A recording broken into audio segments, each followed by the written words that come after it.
سب سے پہلے تو مجھے حیرت ہوئی کہ اس نے کہا جی عمران خان ملک کو تباہی کی طرف لے کے جا رہا تھا. میں نے عمران خان سے ملک کو بچانا تھا تو تسلیم کر لیا کہ اس نے فیصلہ کیا تھا گورنمنٹ گرانے کا، جو میں اور ساری قوم کو ویسے ہی پتا ہے. لوگوں کو تو اب سوشل میڈیا کا زمانہ ہے. وہ آخری رات جس دن میں نے کہا تھا کہ کوئی رہ تو نہیں گیا، تو اس دن رات کو تو سب قوم کو پتا چل گیا تھا کہ کون تھا پیچھے اس کے. وہ ارشد شریف شہید نے بڑی زبردست بات کی، وہ کون تھا تو سب کو پتا تھا وہ کون تھا. لیکن یہ نہیں میں سوچ رہا تھا کہ وہ تسلیم ہی کر جائے گا کہ وہ میں تھا. اور اس نے کہا کہ بڑے برے حالات تھے پاکستان کے اور تباہی کی طرف جا رہا تھا. تو پہلے تو اس نے اکانومی کی طرف کہا، پھر اس نے فورن پالیسی کی طرف کہا کہ امریکہ بڑا ناراض تھا، امریکہ خوش نہیں تھا عمران خان سے. اور فورن پالیسی کا بھی وہ ایکسپرٹ تھا. پھر اس نے سیاست کی بھی کوئی باتیں کی، بڑا لمبی بات چیت کی. پھر وہ شوکت ترین کے اوپر کہہ دیا کہ اس نے اکانومی تباہ کر دی. تو اکانومی کا بھی ایکسپرٹ، پالیٹکس کا بھی ایکسپرٹ، فورن پالیسی کا بھی ایکسپرٹ. وہ پہلی سٹیٹمنٹ سب کی مشن سٹیٹمنٹ تھی، میں انصاف کروں گا. تو میرے پاکستانیوں، آج ہم ادھر کھڑے ہوئے ہیں کہ ایک طرف ایک طاقتور ٹولہ مافیاز جن کو عادت پڑی ہوئی ہے قانون کے اوپر رہنے کی، جب عدالتیں ان کی بات نہیں سنتی ڈنڈوں سے سپریم کورٹ کے چیف جسٹس کو اٹیک کر کے بھگایا انہوں نے. پھر پیسے چلائے باقی ججز کے اوپر، بریف کیس چلے، کوئٹہ بینچ کو خریدا گیا، ٹیلی فون کر کر کے فیصلے لیے کہ جج صاحب اس کو فلانے کو اتنی قید کرنا. عادت پڑی ہوئی ہے ان کو کہ اپنے ججز اپنی جوڈیشری کو کنٹرول کرے. کوئی انصاف اس ملک میں نہ آنے دیں، کیونکہ جو طاقتور مجرم ہوتا ہے وہ ہمیشہ اپنے آپ کو قانون سے اوپر رکھنا چاہتا ہے. مارشل لاء لگتا تھا، قانون ختم، انصاف ختم. تو آج ہم ادھر کھڑے ہیں کہ اس وقت آئین کی پروٹیکشن کے لیے، اس کی حفاظت کے لیے ساری قوم اب اپنی عدلیہ کی طرف دیکھ رہی ہے. اور جو دوسری طرف ہے، سارا جو ٹولہ جمع ہوا ہے سٹیٹس کو کا، مافیاز جنہوں نے اس ملک کو 30 سال سے چوری کر کے لوٹا، پیسہ باہر بھجوایا، اور ان کا ایک مقصد ہے کسی طرح وہ پیسہ بچ جائے، کوئی ایسی چیز نہ ہو جائے کہ ان کا پیسہ خطرے میں آ جائے جو اتنی محنت سے انہوں نے چوری کیا. پہلے جنرل مشرف نے NRO دیا ان کو، سارے جو پاکستان کا پیسہ تھا سارے مال کا یہاں سے چوری ہو کے پیسہ گیا تھا، سارے مال خریدا. سوئٹزرلینڈ میں $60 ملین پڑے ہوئے تھے، ایک NRO دے کے ان کو معاف کر دیا. ادھر سے ہدایبہ پیپر مل 90 کی دہائی میں $1 ارب کی کرپشن منی لانڈرنگ کی ہوئی تھی شریف خاندان نے، اس کے اوپر اس کو روک دیا ڈیل کر کے. کوئی حکم، کوئی جنرل مشرف یا کسی جنرل کو اختیار ہی نہیں دیا ہوا. کوئی آئین اختیار نہیں دیتا کہ آپ قوم کا پیسہ، کرپشن قوم کا پیسہ ہوتا ہے. گھر میں چوری ہوتی ہے تو میرا پیسہ ہے، میں معاف کر دوں، لیکن قوم کی چوری کا پیسہ کوئی معاف نہیں کر سکتا. لیکن یہاں ہوا، وہی صاحب اقتدار، وہی مافیاز قانون کے اوپر آ گئے. اور میرے سارے 3 سال لگے رہے کہ جی ہمیں NRO دو.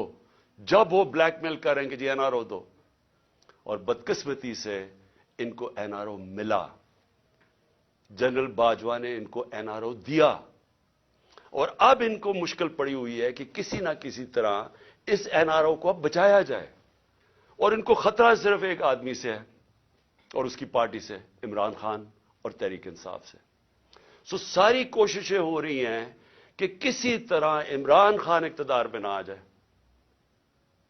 اور اگر وہ آ گیا تو ان کا NRO خطرے میں آ جائے گا. اپنی ذات کو بچانے کے لیے ملک کو تباہی کی طرف لے کے جا رہے ہیں، صرف اور صرف ذاتی مفادات کے لیے. یہ جو سارا ٹولہ کھڑا ہوا ہے اور ان کے پیچھے جو لوگ ہیں، وہ صرف ذات کے لیے اس ملک کو آج ادھر لا کے انہوں نے کھڑا کر دیا. اور وہ میں بتاؤں گا کہ ہم کھڑے کدھر ہیں آج. مجھے افسوس سے کہنا پڑتا ہے کہ ہمیں پتا تھا یہ ہونا ہے. یہ ساروں کو نظر آ رہا تھا کہ یہ آئیں گے, ان کا کوئی مقصد پاکستان کی بہتری نہیں ہے. نہیں تو 30 سال ان دونوں خاندانوں نے باریاں لی ہیں, پاکستان تو بنگلہ دیش کے بھی پیچھے چلا گیا. تو اب انہوں نے کیسے ٹھیک کرنا تھا؟ تو سب کو پتا تھا یہ کیوں آ رہے ہیں, اور ان کو اوپر جب مسلط کیا گیا, اور اس کے اوپر میں بعد میں آتا ہوں. تو میں آج پہلے تو اپنی عدلیہ کو اپنی قوم کی طرف سے خراج تحسین پیش کرتا ہوں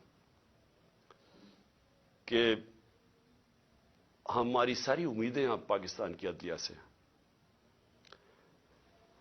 بدقسمتی سے ماضی میں ہماری جو عدلیہ کا رول رہا ہے, مجھے افسوس سے کہنا پڑتا ہے کہ وہ طاقتور کے ساتھ کھڑی ہو جاتی تھی. انہوں نے کمزور کا ساتھ نہیں دیا.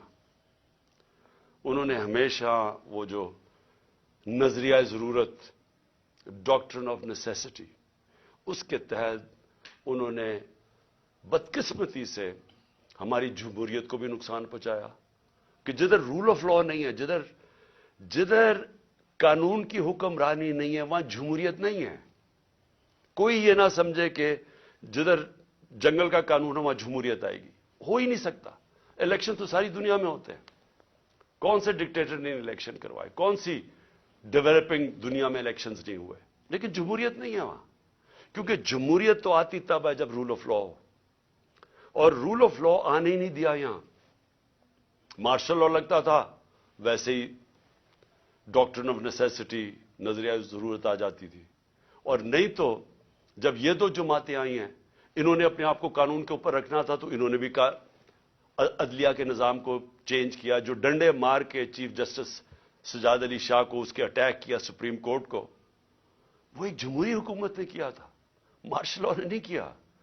ان کو اتنا خوف تھا آزاد عدلیہ سے, کیونکہ یہ جب چوری کرتے ہیں تو یہ دیکھ ہی نہیں سکتے کہ اس ملک کی عدلیہ آزاد ہو جائے, کیونکہ چوری پکڑی جائے گی.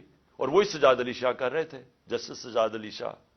اور انہوں نے اس کو اٹیک کر کے ہٹایا گیا. ججز خریدے, بغاوت کروائی سپریم کورٹ میں, صرف اپنی چوری بچانے کے لیے.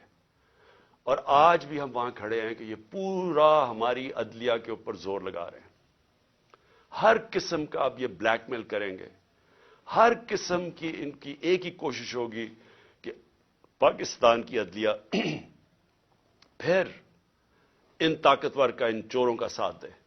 اور اس کے لیے یہ بلیک میل کر رہے ہیں. اور ہر قسم کی, میں اپنی قوم کو کہنا چاہتا ہوں, تیاری کریں آپ. انہوں نے ہر قسم کا پریشر ڈالنا ہے عدلیہ پہ, جو انہوں نے ماضی میں کیا. اور انہوں نے ہر قسم کی کوشش کرنی ہے کہ پاکستان کا آئین جو واضح طریقے سے کہتا ہے کہ 90 دن کے آگے الیکشن نہیں جا سکتی. 90 دن کے بعد یہ دو کیئر ٹیکر گورنمنٹس, ان کے اوپر وائلیشن ہوگی آئین کی. ان کے اوپر یہ بالکل ان کا جو 900 کے ایک دن کے بعد, 90 کے ایک دن کے بعد, 90 دنوں کے بعد, ایک دن کے بعد یہ حکومتیں غیر آئینی ہو جائیں گی. ان کے کوئی آرڈرز نہیں سننے چاہیے کسی بھی بیوروکریٹس کو, کسی پولیس والے کو, کیونکہ قانون ان کو, آئین ان کو اجازت نہیں دیتا. تو جو اس ملک کی, میں قوم کو صرف آج سب سے پہلے تو یہ بتانا چاہتا ہوں کہ اپنی عدلیہ کے ساتھ ہم نے کھڑے ہونا ہے. ان کو ہماری ضرورت پڑے گی, کیونکہ ابھی سے ہی ان کے خلاف سٹیٹمنٹس آنی شروع ہو گئی ہیں. ان کو پریشر ڈالنے کی کوشش کی گئی ہے. جبکہ آئین واضح ہے, اس کے باوجود یہ کہنا یہ کوشش کر رہے ہیں. اور یہ جو دو مافیا فیملیز اس ملک پر مسلط ہوئی ہیں, یہ سارا وقت ان کا یہ نہیں کہتی, ان کو شرم بھی نہیں آتی یہ کہتے ہوئے. یہ اصل میں یہ کہتے ہیں کہ ہم قانون سے اوپر ہیں. نواز شریف کہتے ہیں میرے سے بڑا ظلم ہوا ہے, مجھے نکالا گیا. 1.5 سال اس کے اوپر تفتیش کی گئی سپریم کورٹ, اس کے بعد جے آئی ٹی, اس کے بعد ثابت ہوا اس کی کرپشن کا کہ 4 لندن میں بڑے بڑے فلیٹ جو پینما کے انکشاف میں سامنے آئے تھے, جو کسی ہم نے نہیں نکالے. انٹرنیشنلی ان کو اللہ کی پکڑ تھی, ان کے فلیٹ سامنے آ گئے جو ہمیشہ کہتے تھے ہمارے نہیں, ماننے پڑے ہمارے ہیں. اور عدالت میں بتا ہی نہیں سکے کہ پیسہ کدھر سے آیا. تو اس کے بعد جب عدالت نے ان کے خلاف فیصلہ کیا تو یہ نہیں کہ ابھی